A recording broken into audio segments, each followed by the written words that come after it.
The computer hacker group Anonymous is claiming tonight that it took down the website of the Federal Appeals Court in San Francisco this afternoon. They took down Senate.gov servers. They've taken down HB Gary. Sony's claiming they did $150 million worth of damage. So many confidential files that tonight, because of these hackers, can be in the hands of anyone. Visa, MasterCard, the PayPal situation. The criminals who hacked into Sarah Palin's private email.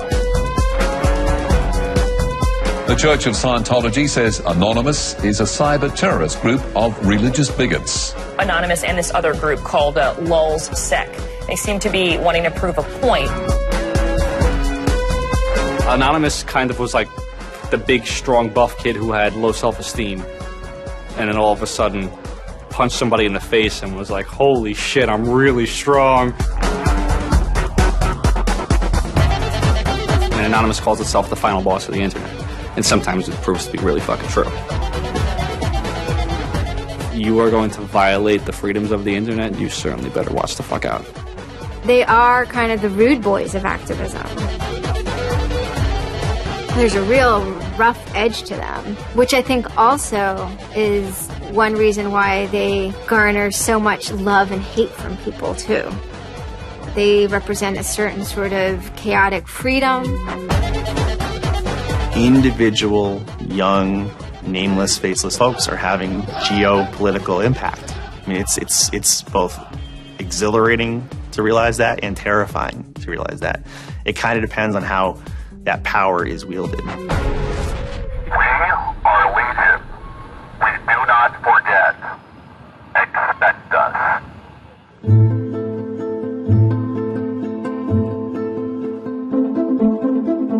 We stand for freedom. We stand for freedom of speech, the power of the people, the ability for them to protest against the government, to right wrongs. No censorship, especially online, but also in real life. We have members throughout society and all stratas of it worldwide. Yet we have no leadership. It's one voice. It's not individual voices. That's why we don't show our faces. That's why we don't give our names. We're speaking as one, and it's a collective. Good timing. I would love to live in a country where the government fears its citizens and not the other way around. But right now, plenty of anonymous actors are in hiding because of fear of reprisals by the government. I've been called many things. There's unpatriotic. That we're just a bunch of children sitting in our parents' basement. I got called a terrorist sympathizer. We've been called kids, we've been called cyberbullies, we've been called hooligans, and, you know, sometimes those words aren't entirely unfair, but this is a serious political movement. No one, in the general public really seems to get it. What they don't seem to get is that the ability for Anonymous to be everything and anything is its power. Anonymous is a series of relationships, hundreds and hundreds of people who are very active in it and who have varying skill sets and who have varying issues they want to advance and who are collaborating in different ways each day. They're a little bit like a prism or a kaleidoscope. They've got many different facets and many different sides. Of course, when you spend enough time with them, you start to get a sort of feel or texture that's not just random, right? Yet it's very multifaceted, very rich, which does span from the quite lighthearted to the very, very serious. Bob Dylan had a line in a song just saying, to live outside the law, you must be honest. They might do something which isn't technically correct, maybe it's not legally correct, but they're doing it for purposes that in their minds at least are ethical. People who know what they're doing, who share an ethos, who have a commitment to exposing and humiliating the man, who have a very low tolerance of lies and what they perceive as evil on the part of overweening power structures. They share information, they share tools and techniques, and they are currently having a very good time. The hacker culture, as we know it, really sprang from one place. It was MIT, and it was specifically the people in the Model Railroad Club, the Tech Model Railroad Club. Hacking originated as humorous pranks. When the guys at MIT put a Volkswagen up on top of the dome of the building, and people woke up and saw the car up there in the morning, or they measured a bridge by the body lengths of somebody. I would say his name was Brian, and discovered the bridge over the Charles River was, 822 Brians. These are funny things. That's where hacking originated, and it migrated into engineering and computer communities. It's witty. It's pranks. I'm Chris Weishopel, former member of the Loft. We don't necessarily say hacking group because it makes it sound like we're hacking, so we used to call it a hackers think tank. Hacktivism was a term coined by a group called Cult of the Dead Cow. The Cult of the Dead Cow was really kind of sort of like a propaganda type of organization. They had a guy who's the minister of propaganda. They're kind of merry pranksters. Like, everything they did was completely over the top. One of the guys there coined the term hacktivism because he saw one of the things his group was doing, which he called hacktivism, was writing software that people in other countries could use to communicate securely, even if their government was spying on them. So the principle was really, it was freedom of expression. It was everyone should have access to the internet. Everyone should be able to communicate and get their message out on the internet. Even more important in countries where there was repressive regimes, that if you said something against the regime, they would come and take you away, and you weren't saying it anymore. Just like in traditional activism, it spans the full gamut from sit-ins or pickets to actually spiking trees and pouring sand in the engines of construction vehicles. I mean, there's real sabotage. The same thing does all fall under the hacktivism label. There is a spectrum. There's sometimes a strong anarchist flavor to it as well.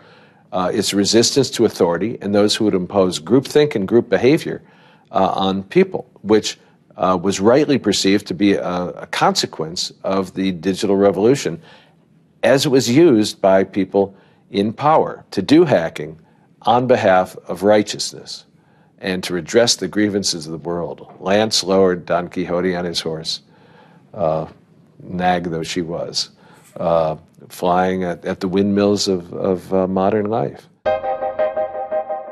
Anonymous grew out of what's known as 4chan.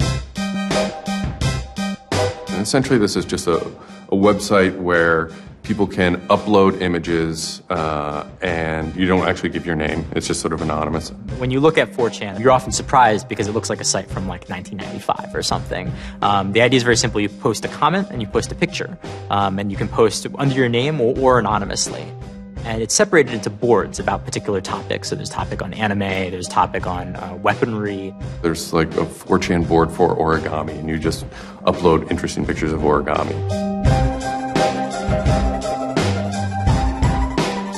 And then there was a group called the B board, which essentially was for like anything goes. The first time anybody goes on B, it's kind of an instant revulsion. Because there's never a time that you go on there where you don't see something horrible. That instantly puts off a lot of people. The idea is post something that can never be unseen. Half of the posts on B are there specifically to make people not want to come back to B. It's what you get when people are allowed to express themselves with absolutely no restriction whatsoever. It's the kind of sum of human imagination, and people can get together and think together without any limits or parameters. It's the most vile, disgusting, and funny thing on the internet.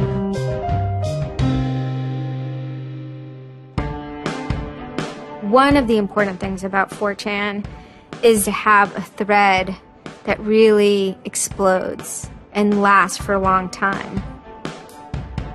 If it doesn't, then it disappears. It's a site that's not archived. So it creates conditions for anything that grabs attention at some level. And so humor and grotesqueness as a result are quite good for that. I'd rather just be referred to as anonymous, I guess, in any interviews, because I have some docs out on me. 4chan's just where I went to. I grew up on it, and I lived there. That's just what I did for fun. It takes a thick skin to enjoy it. But, as long as you're not offended, you'll occasionally come into something really cool or really creative on 4chan. I think the most interesting thing about it is how you can watch memes evolve. You'll see something posted one day, and then a week later it's got 50,000 derivatives of it. A meme is basically just an idea.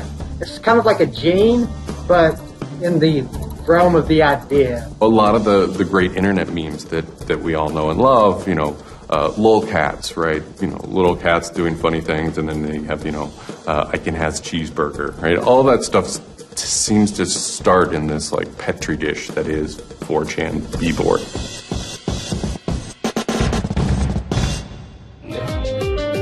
Say it publicly and you're insane. Chocolate rain.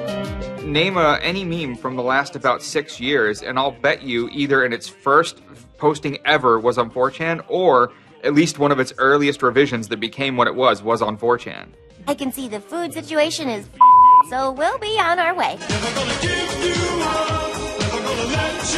It's basically the best breeding ground for internet culture, as far as I'm concerned. With your neighborhood insurance rates, chocolate rain. 4chan is also very known for acts of trolling.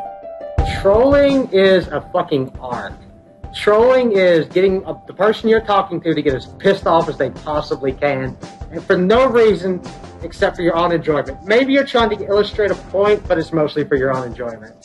For them, it's funny that like people think the internet is serious business, and if people think the internet is serious business, it's a troll's job to make their life terrible. The idea of anonymous came initially as a joke. I mean, somebody suggested that what if the whole site, what if 4chan, what if B was just one person? And what if that's just one guy called Anonymous sitting somewhere, and you're just reading all these posts by one guy? And it kind of looks like that from the outsider's perspective. I mean, there's no way to tell the difference. It might as well be one guy. Fox News did a very famous segment about it. They call themselves Anonymous. They are hackers on steroids, treating the web like a real-life video game, sacking websites, invading MySpace accounts, disrupting innocent people's lives. And if you fight back, watch out. Destroy. Die. Attack. Threats from a gang of computer hackers calling themselves Anonymous. I've had 7 different passwords, and they've got them all so far. Anonymous hacked his site and plastered it with gay sex pictures. His girlfriend left him.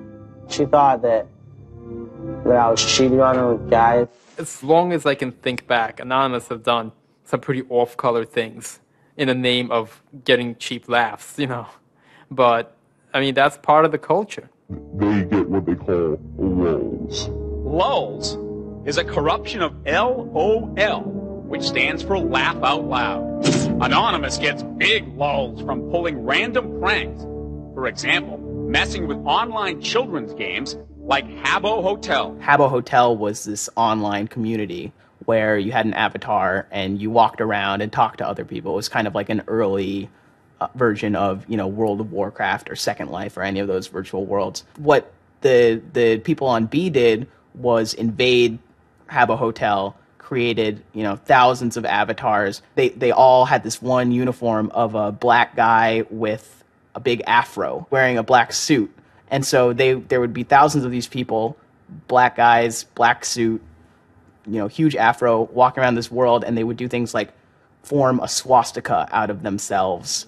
And I think that was a real landmark because it was when they were able to see that, they can use their numbers to do something really interesting and really disruptive. So we blocked the entrance to their pool, and that just pissed them off so fucking much.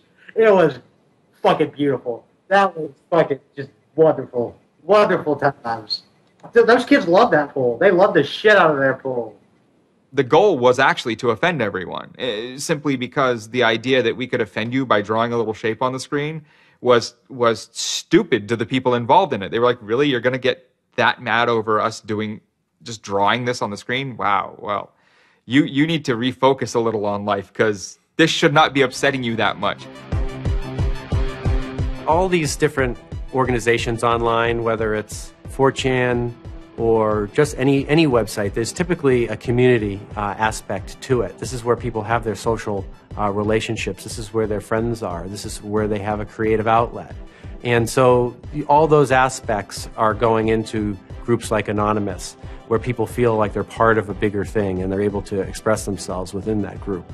There were certain words, certain phrases, certain ways people respond to things, certain images that were posted that created a pattern, and that pattern was, I guess, the origin of what is now Anonymous. It's like Freemasons with a sense of humor, in so much as they have this common symbology, and one of their chief joys, which is kind of wrapped up in power and secrecy, was the fact that they could recognize each other by referencing these symbols, referencing these phrases.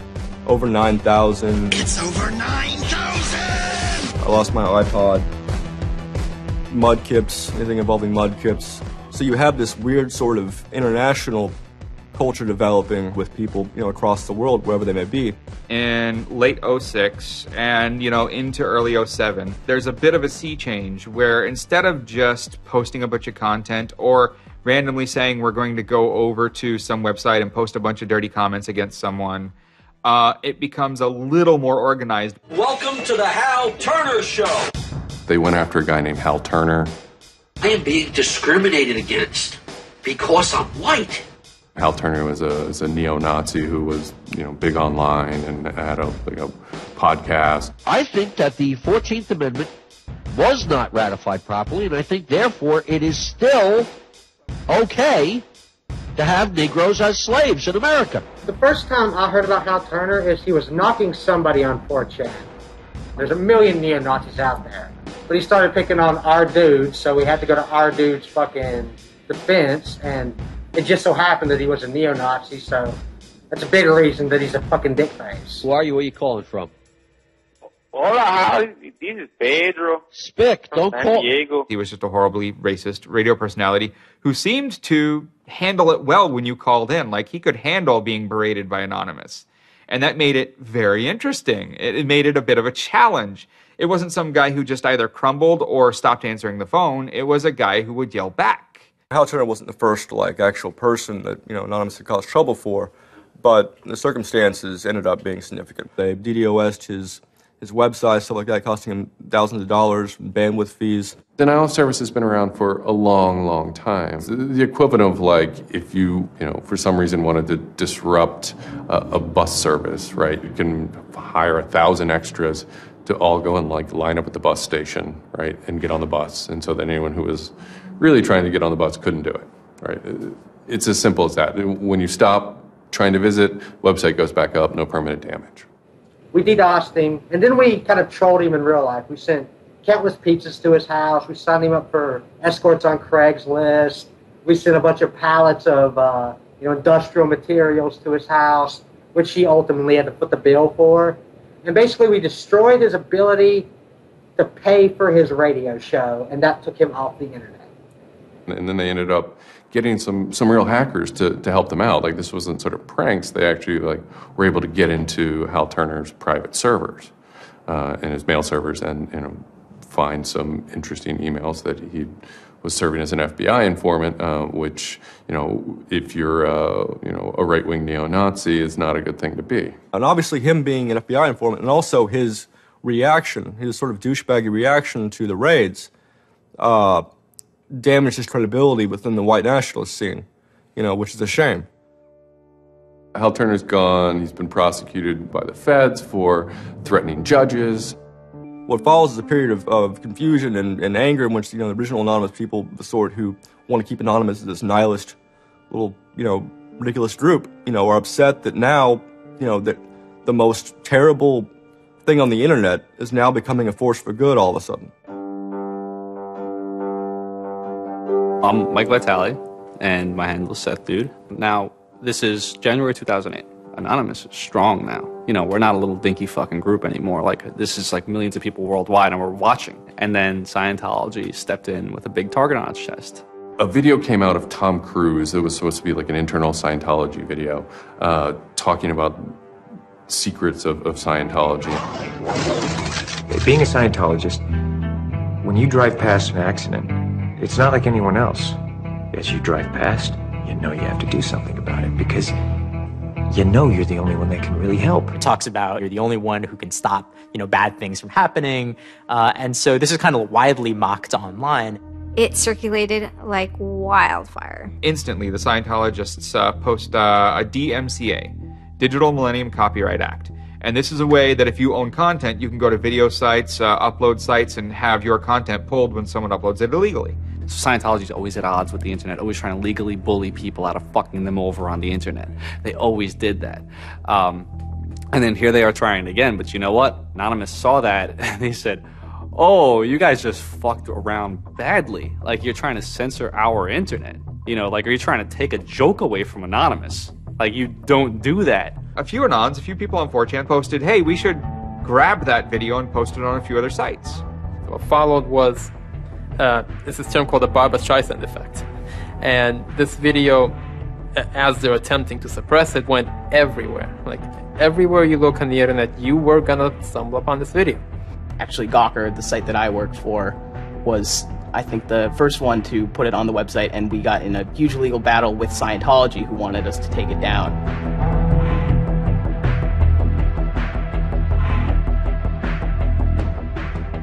Scientology is an interesting target because in some ways it's the perfect inversion of what geeks and hackers value. At so many different levels: science fiction, intellectual property, discourses of freedom, science and technology. It's very proprietary.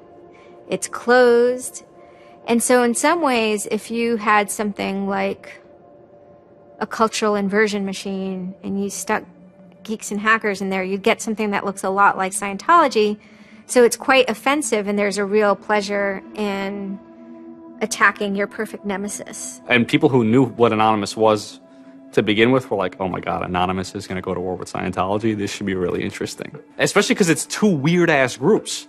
I mean, I've been an Anon for a long fucking time. I know Anonymous is really strange. They're weird, and the stuff we like is weird, and it's really not mainstream at all. Now you have Scientology. Also really weird. A lot of crazy shit goes down. Anybody on the outside who's seeing this is going, let's watch these two retards fight. Like, both their pants are going to fall down, they're going to triple, and then it's going to hurt everybody, and it's going to be hysterical. And then that's when 4chan kind of reared into action, really reared into action. And they started to troll the Church of Scientology. And this took the form of pranking the Dianetics hotline, ordering pizzas. I go to call them on the phone, and it's busy. And that's their main fucking Dianetics hotline. Their Dianetics 800 number, you can't get through because Anons have completely fucking clogged it. And just probably saying stupid shit. The whole idea was just you call them just to keep them on the phone. What's an Elron? How do I Dianetics my face? They were not expecting that, and they couldn't handle it. I'm Brian Mettenbrink. I had just gone to 4chan just on pure happenstance, and I saw a post about the Scientology thing, and I started looking up stuff, and I'm like, oh, this is actually for a decent cause. I think I'll, do this. Anonymous members have developed a distributed denial of service attack tool called Low Orbit Ion Cannon, which is a name taken from a computer game. Low Orbit Ion Cannon is what's called an end game weapon in Red Alert. All you had to do was literally follow instructions step by step. You do it, you put it in the site, you see that the IP is correct, you make sure that all these settings are good, and you hit the button, and off it goes. And what it does is it tells Scientology.org, in this case, it tells them to send their website to my computer about, I think it was 800,000 times in a weekend, and I'm pretty sure I probably took it down myself a couple of times. It felt like you were making a difference, just you yourself, and you didn't even have to leave your home, And one of the guys said, we need to make a video. We have to make a video.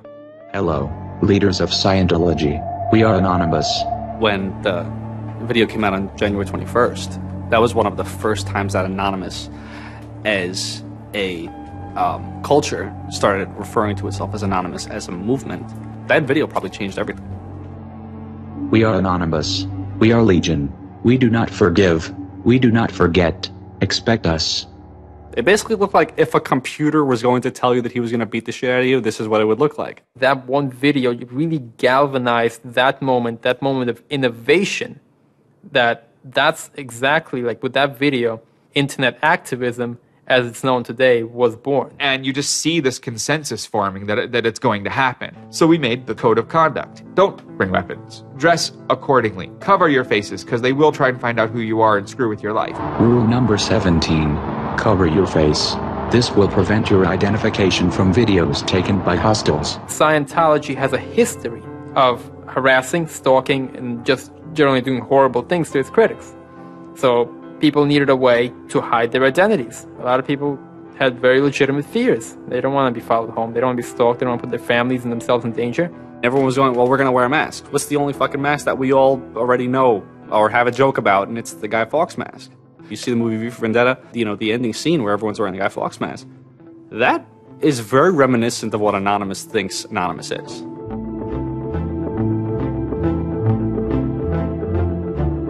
We wanted to represent anonymity in some way when it moved into real life. I think that the Guy Fawkes mask was one of the most natural things to happen. It is the idea that none of us are as cruel as all of us. You have this massive crowd of people who are anonymous that is going to fight against a bigger thing and win. Even after watching the video, it's like, yeah, this is great, but who's actually going to do it? Who's gonna step up? Are people actually gonna get out of their house? And I guess we were really affected by the stereotype of that whole community, they're being internet nerds, that too afraid to leave their mom's basements. No one thought that they were gonna come out. This is me on the way there. I haven't slept. I'm very fucking tired. And I remember going to the park that day, and it's really fucking early in the morning, which I thought was a bad idea. And I'm smoking a cigarette, and I'm looking around like, where the fuck is everybody? There's nobody here. So here I am, sitting in Bryant Park, waiting for the other announce to show up. I remember thinking like, oh fuck, like, am I gonna be the only one in the park? Am I gonna walk to Scientology with fucking 6 or 7 people? Which totally defeats the entire purpose of this, because now they could single me out, Then I get up and I start walking around, and I see there's a lot of green balloons over there for some reason. On the other side of the park, there was like fucking 200 people. There was Guy Fawkes masks everywhere, and I'm like, holy shit, this is huge. There's a fucking lot of us. That's pretty good. I had no idea how many Anons there were until we started moving. And it just fucking got bigger. I remember walking through Times Square, and everybody in Times Square was an Anon. This is like a fucking 1,000-person per fucking minute foot traffic area. And everywhere I'm looking, I'm seeing fucking Anon symbols. It was fucking wild. It was really wild.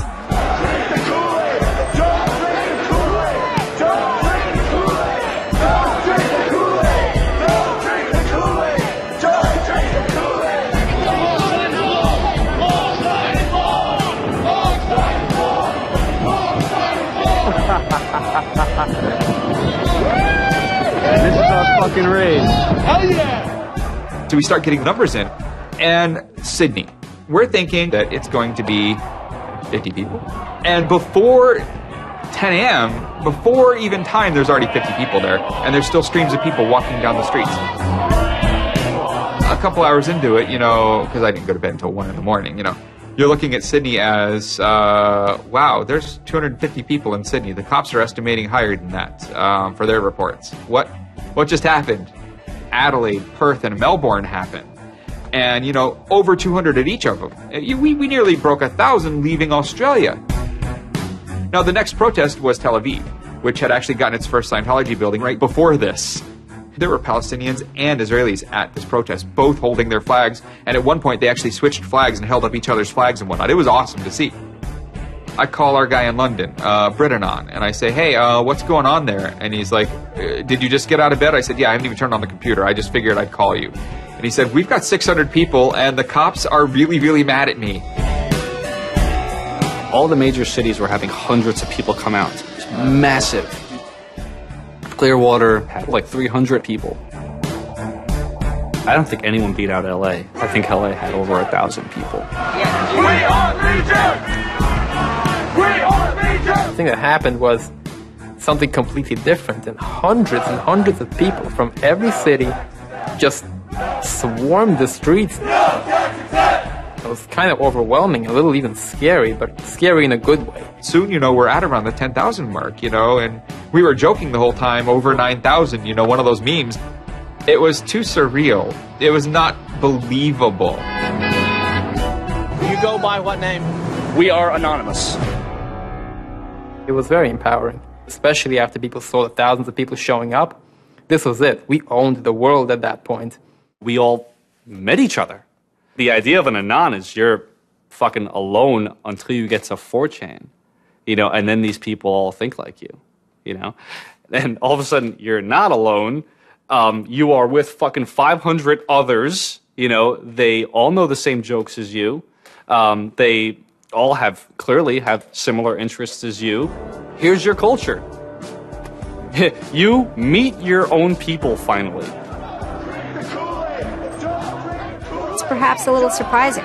It's not just preteens or teenagers. There's a far more even mix of males and females than you would imagine otherwise. And there were a lot of these so-called guys who weren't socially good. They were very awkward. They still lived at home at 23, half of them virgins. And I'll tell you, the amount of those people who got laid from these protests happening is in the thousands that would not have for years probably. That's why those protests were so important. It was a chance to finally meet other people that were previously anonymous and unknown, and hence it was the moment of the end of their anonymity. Scientology, they kind of fought back, so to speak. They posted stuff online. While claiming they are peaceful, in less than 3 weeks, anonymous members made or encouraged 8,139 harassing or threatening phone calls, 3.6 million malicious emails, 141 million hits against church websites, 10 acts of vandalism, 22 bomb threats, and 8 death threats against members and officials of the Church of Scientology. They wanted to find me. They did. They hired PIs. They started taking pictures of us, threatening to sue us. I did the whole low-orbit ion cannon stuff, and then I pretty much just went about my life after that for, I think it's 6 months, and then the FBI showed up here at my parents' house. 2 men got out of the car and took Flashed took their jackets off and laid their guns on the front seat and came up to ask us if Brian was home and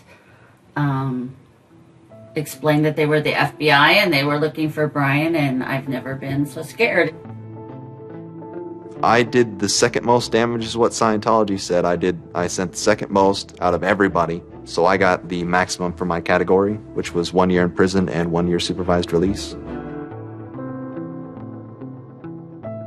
I think, the way I feel is for what I did was one of the most, lopsided punishments I've ever, read about or heard of. Yeah, I think it's ridiculous, especially the year supervised release where I can't touch a computer for a year. I'm not sure what that's supposed to solve, except make my life difficult. So that computer behind me back there, I could go back to prison if I went over and touched it. I'm very proud of what he did. He stood up for what he believed in. I never would even dream of hurting anybody. It's just not me.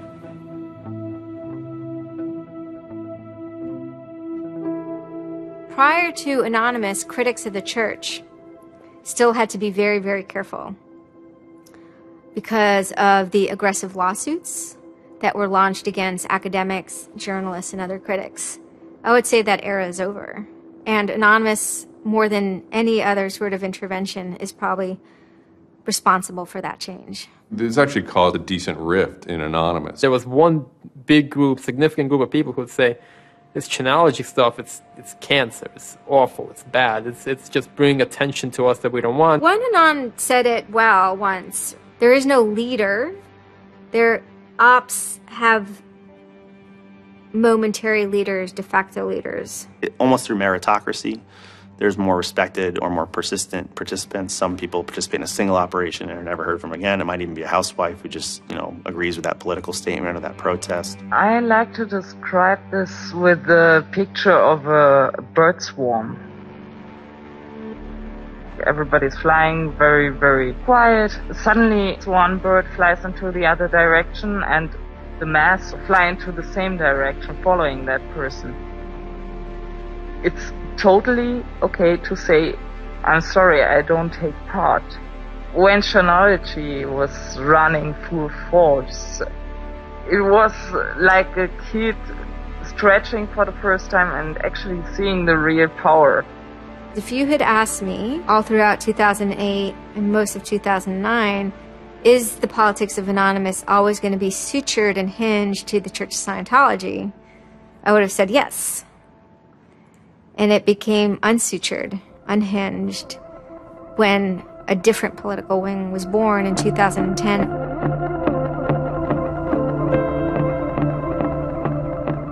It is our task to find secret, abusive plans and expose them where they can be opposed before they are implemented. The interesting thing about someone like Assange is that he actually also sprang from a hacker culture. It's a mentality of spreading information. Julian was Mendax. He was the greatest hacker that ever walked the face of the earth when I was a kid.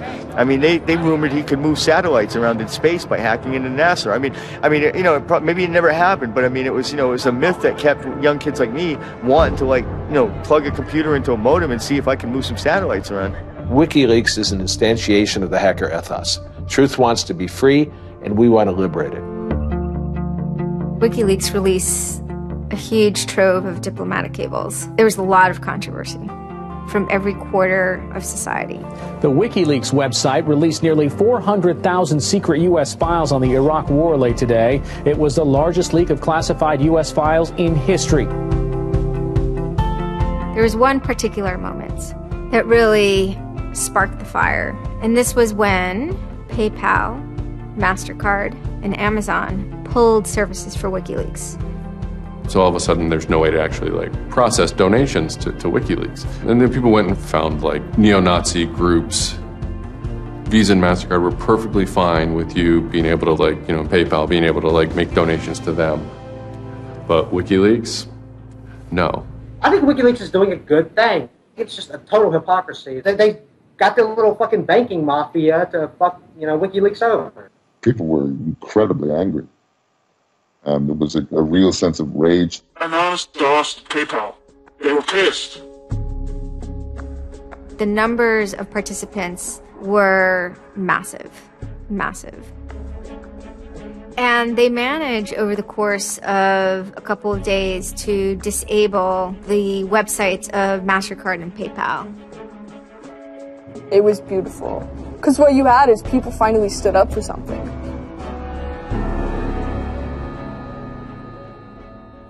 My name's Pete Fine. You can call me an internaut or a hacktivist. Telecomics is an ad hoc cluster of volunteer net activists who have spent much of the last year trying to keep the internet running in the Middle East. In kind of the lead up to the Egyptian revolution, we would tweet on people's behalf. We would get people from Egypt who were unable to access Twitter on their own on our IRC network, and we would take reports from them and tweet them out using our account to kind of help them get the word out about what they were experiencing. Some of this shit is personal. And one of the things about the movement as a whole, when Egypt rolled around, is that Egypt broke us emotionally. Watching in real time with live feeds that we helped set up, Egyptians get massacred with machine guns. It was different, and I have never in cyber activism wept before. It's never bothered me like that. It's never been able to touch me the way Egypt touched me. And then January 27th, January 28th rolls around, and the Egyptian government starts shutting down the internet. I mean, just for the whole country. The whole country. There's this fantastic traffic graph that you can see the traffic coming out of Egypt, and it looks like, like this, and it goes like that. Just totally stops. And we were just shocked. I mean, we were just like, what the fuck? Like, what the fuck? To think that a country would completely cut itself off as much as it was able to from the outside world was pretty unthinkable. We know bad things go on in the dark places. That's the kind of thing that could start riots.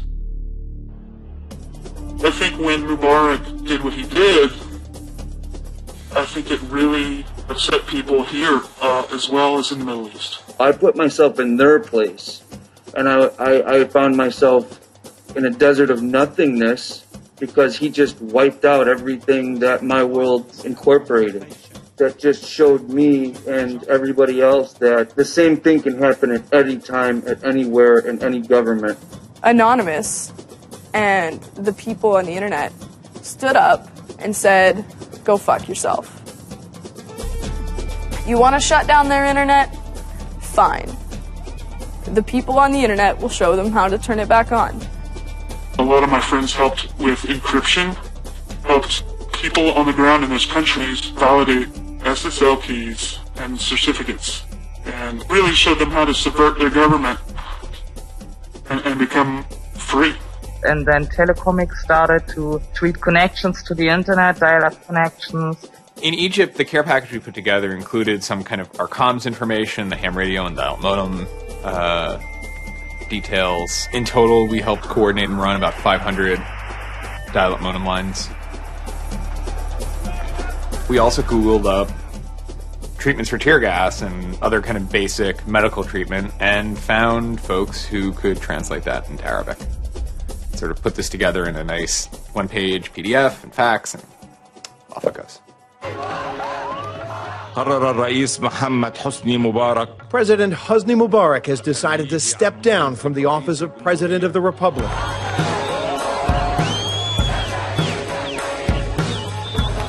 When Mubarak left, it was a hell yeah moment.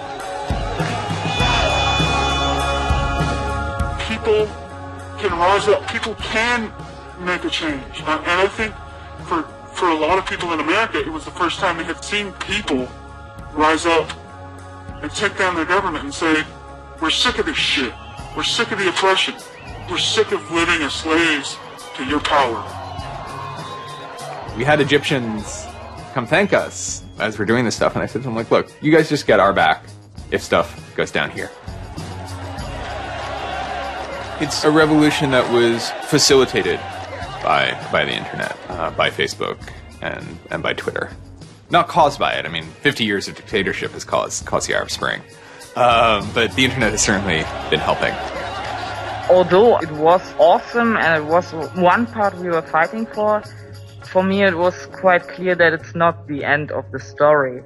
That it's not suddenly changing into rainbows and 9 cats or whatever, but that we now have to watch even more. Suddenly on February 5th, Financial Times article comes out that we all see. And it's quoting this guy named Aaron Barr, who's the CEO of HP Gary Federal, which is an intelligence contractor. And Aaron Barr is telling his Financial Times journalist, Joseph Min, that he's been secretly monitoring the AnonOps server where all this is going on, and has done so for several weeks, and using his own custom brand of information operations techniques, has managed to identify the alleged leadership of Anonymous, including 25, quote, lieutenants, unquote, some sort. We have to see this document. Everyone wants to know. We don't need to destroy him. We don't need to destroy his company. So they get it. It was unbelievably easy to get into that network. Now, to put that in hacker terms, Anonymous is a hornet's nest. And Barr said, I'm going to stick my penis in that thing. The HB Gary hack brought about 70,000 emails. Probably the most important ones had to do with a proposal that HB Gary had already formulated. It was packaged up as a nice PowerPoint presentation. Kind of act as privatized agent provocateurs, where they were going to discredit WikiLeaks.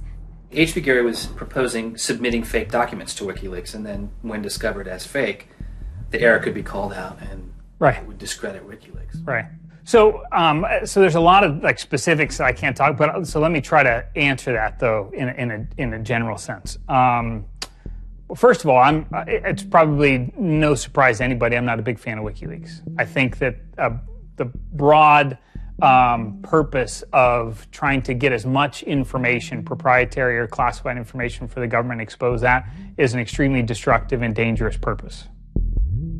The proposals involve conducting information war on WikiLeaks and its supporters, creating dissension within WikiLeaks, DDoS attacks. You also wanted to launch cyber attacks on WikiLeaks infrastructure to get information on document submitters. One thing I guess I want to make sure is clear is, none of those activities had actually occurred.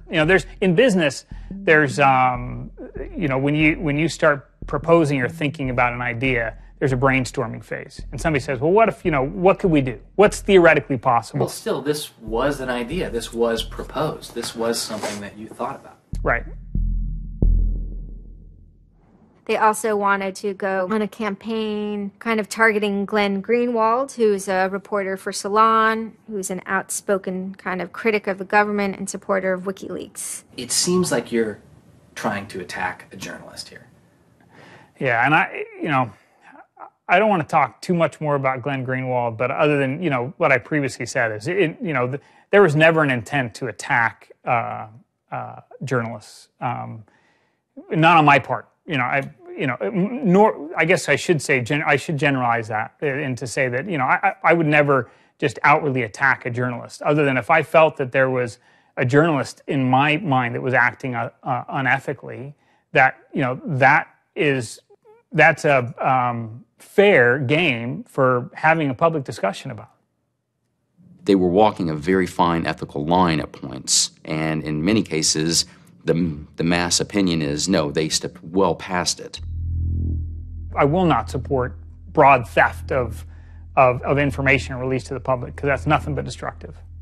If somebody has information that's been stolen from them, and whether or not WikiLeaks encouraged the theft of that, or whether or not it was just put in their lap, still they're threatening to release the information that is the private property of another organization. So your choices are to just allow that to happen, or to try to stop it. How offensive is too offensive? We've certainly seen a lot of strategy coming out of governments across the world now saying, publicly admitting that they need to develop better offensive strategies in cybersecurity, because defense as a whole, it isn't enough. It never is enough. In the court of public opinion, that took H.B. Gary quickly from being a perceived victim to being a perceived villain themselves. It was becoming harder and harder to distinguish the good guys from the bad guys. And then, kind of seemingly out of the blue, there was something by the name Lulzsec that sailed into the seas. Lulzsec, it's sort of a group, mostly from Anonymous, who, large part of the same people who hacked H.B. Gary. And they decided to form this little group and just carry on operations sort of outside of the purview of Anonymous for a while. They hacked whatever they wanted, they released whatever they wanted. It's almost like they had no rules. They just said, this is what we're going to do. We're going to stir up the cart. We're going to make some trouble. We're going to make some waves. And they did. The majority of time, the majority of Anons are not doing anything particularly illegal. When they are, a huge number of them try to do that in a very specific political context. For those people, what Lulzsec was doing, they were funny, but they were attacking random targets. They were breaking the quasi-rules by attacking media.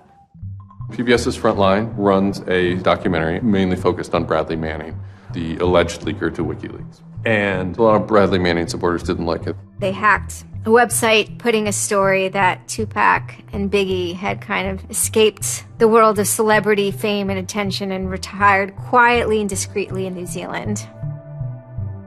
Also, when they attacked PBS, that gave me the creeps, As a journalist, I'm not too thrilled with the idea of someone judging that we don't like you to write that.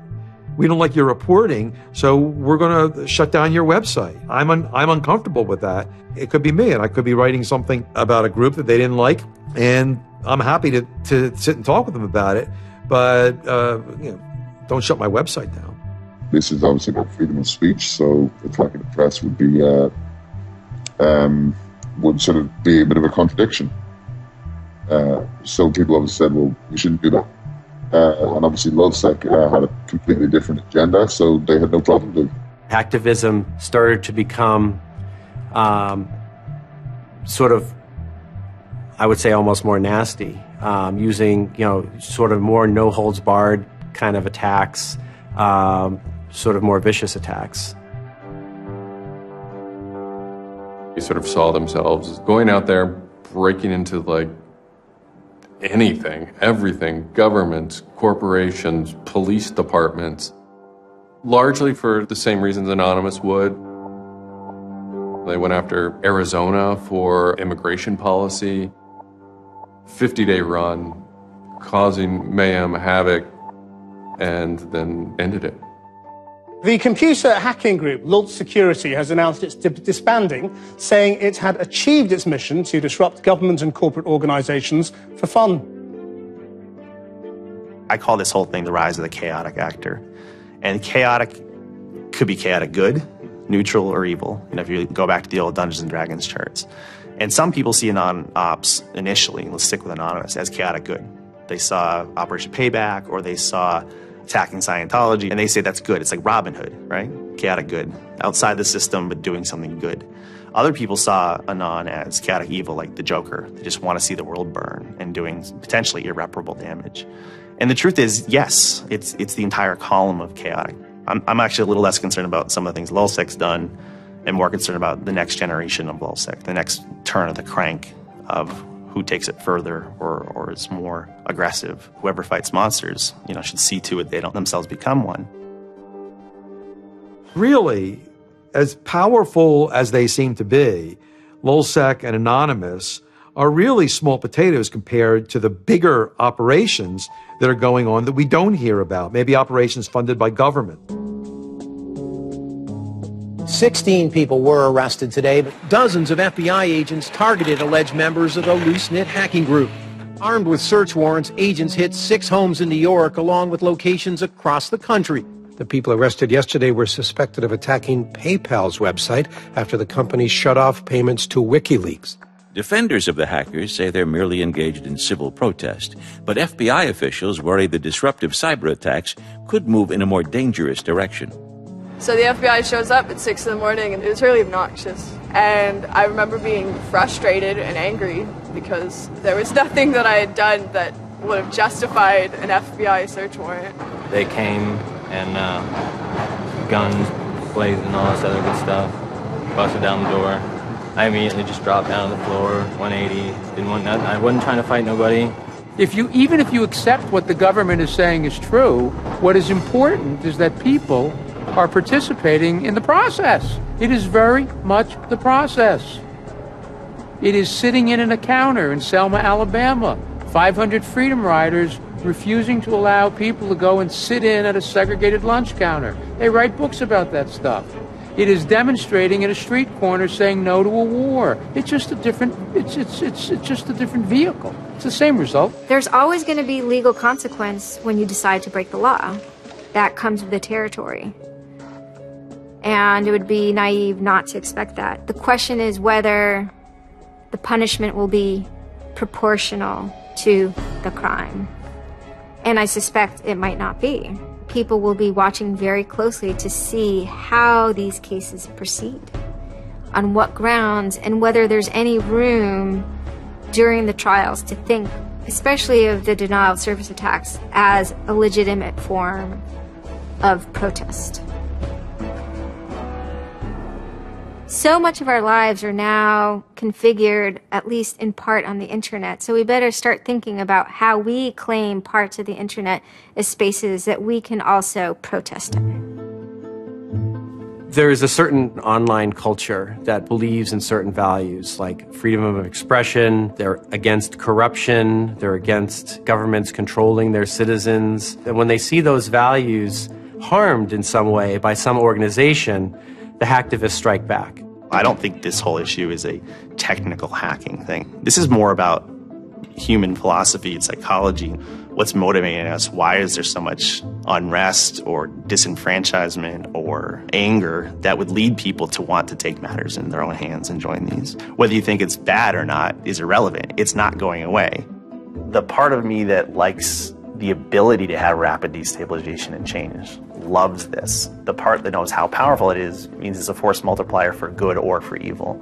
And how that power is wielded and how we want to self-regulate is going to be the most deciding factor in if this is a menace or a benefit. I certainly don't think most of the conversations in law enforcement or the government are informed enough to know how to deal with this. I suppose the question you really want to ask is, would I do it again?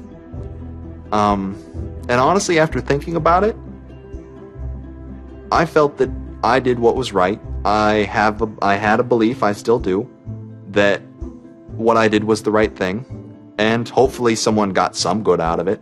You know, I'd love to think that maybe I stopped someone from joining a cult.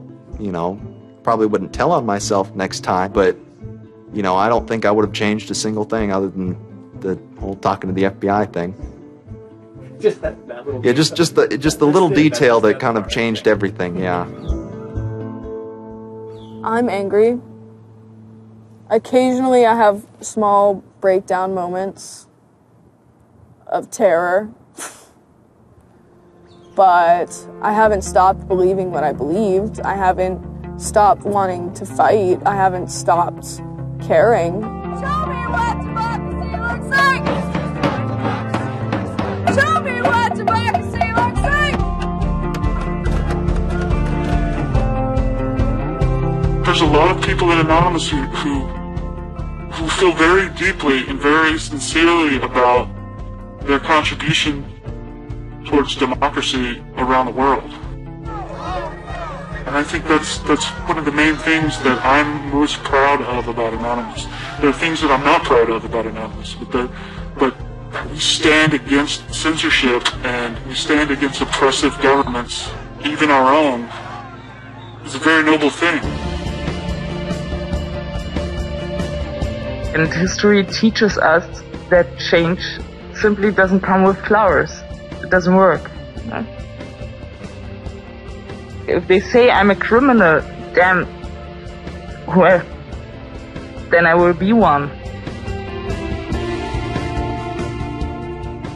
I don't care if you're a Democrat or a Republican or an independent or if you like Ron Paul or if you worship pigeons or Scientology or if you're Catholic or atheist or Methodist. I don't care about that. Your opinion matters. I don't care if I disagree with it. I don't care if I hate your guts. Your opinion matters.